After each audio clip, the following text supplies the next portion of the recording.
दालचीनी भी बहुत सारे लोग जो हैं वो आजकल उसको इस्तेमाल भी कर रहे हैं और लोगों को इस्तेमाल करने की तरगीब भी दे रहे हैं कि इसके बहुत सारे फ़ायदे हैं, आपके बहुत सारे हेल्थ बेनिफिट्स हैं। तो दालचीनी के फ़ायदे कौन कौन से हैं और कौन से लोग इससे किन बीमारियों से लड़ने के लिए इस्तेमाल कर सकते हैं?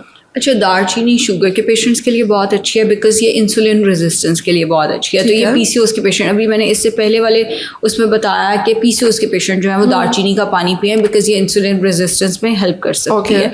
सो पीसीओएस एंड इसमें शुगर के डायबिटीज़ के पेशेंट के लिए बहुत अच्छी है। प्लस अगर वेट स्टक हुआ हुआ है तो चूंकि ये इंसुलिन रेजिस्टेंस में हेल्प करती है, तो जिसका वेट स्टक हुआ हुआ है उसको भी ये हेल्प ज़रूर करेगी, obviously with dietary modifications. And कौन लोग इसको इस्तेमाल नहीं कर सकते वो भी ज़रा हम डिस्कस कर लें। जिसका ब्लड प्रेशर बार बार बढ़ जाता है वो इसको इस्तेमाल ना करे। जिसको लिकोरिया का मसला है वो इसको इस्तेमाल ना करे। अगर आप ब्लड थिनर्स के ऊपर हैं तो आप इसको इस्तेमाल ना करें।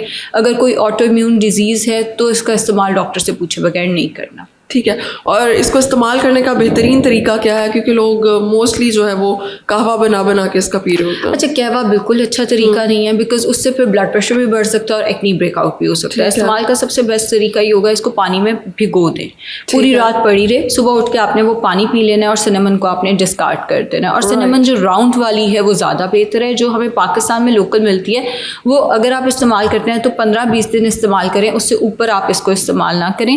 वैसे ये लिवर हेल्थ के लिए भी बहुत अच्छी है, लिवर LFTs के लिए भी बहुत अच्छी है। बट जो पाकिस्तान में हम लकड़ी वाली लेकर आते हैं जो राउंड नहीं है, स्ट्रेट है बिल्कुल, वो अगर आप प्रोलॉन्ग अरसे के लिए इस्तेमाल करेंगे, बहुत लंबे अरसे के लिए इस्तेमाल करेंगे, वो उल्टा आपके LFTs को डीरेंज भी कर सकती है फिर।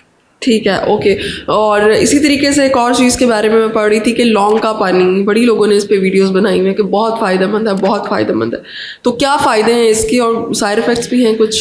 अच्छा, जो लौंग का पानी है वो डाइजेशन में हेल्प करता है, जिसकी वजह से ज़ाहिर जो पेट के इर्द गिर्द वो ब्लोटिंग सी हुई होती है स्पेशली फीमेल्स के अंदर, ये उसको कम करने में हेल्प कर सकता है। प्लस ये एंटी ऑक्सीडेंट है बहुत अच्छा, तो आपको बहुत सारी बीमारियों से बचा के रखता है। एंड जहाँ तक बात है ओरल हेल्थ की, जिसमें क्योंकि हम जानते हैं दांतों में अगर किसी के दर्द हो तो हम कहते हैं लौंग रख लो, ये ओरल हेल्थ के लिए भी बहुत अच्छा है। अब जहाँ तक बात है साइड इफेक्ट्स की, साइड इफेक्ट्स अभी तक कोई नोन साइड इफेक्ट्स नहीं है अनटिल अनलेस आप इसका बहुत ज़्यादा इस्तेमाल करते हैं। वही बात कहवे बना के हर खाने के बाद लेना लग जाएंगे तो फिर ये आपके डाइजेशन को उल्टा ख़राब कर देगा, आपको एसिडिटी का मसला शुरू हो जाएगा, एक्नी ब्रेकआउट भी शुरू हो जाता है। 1 से 2 लौंग इनफ है। रात को पानी में भिगो कर रखें, सुबह उठ के वो पानी आप पी लें, या आपने अगर पूरे सुबह उठ के नहीं पीना तो पूरे दिन में जब भी पीना है 1 दफ़ा वो पानी पी लें।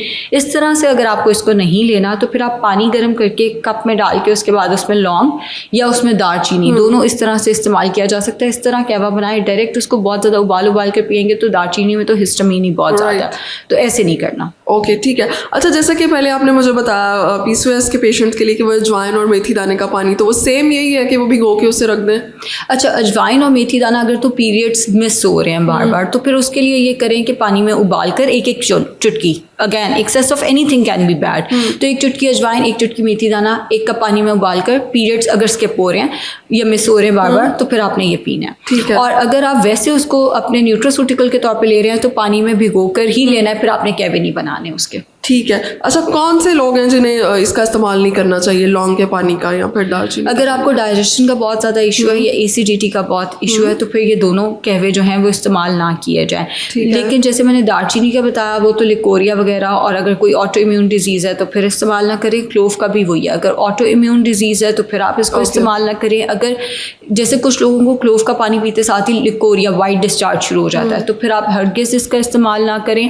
अगर आप किसी अद्वियात पे हैं, स्पेशली अगर आप डाइजेशन से रिलेटेड अद्वियात में या ऑटो इम्यून से रिलेटेड अद्वियात में, तो फिर आपने डॉक्टर से पूछे बगैर इसका इस्तेमाल नहीं करना। ठीक है, बहुत शुक्रिया।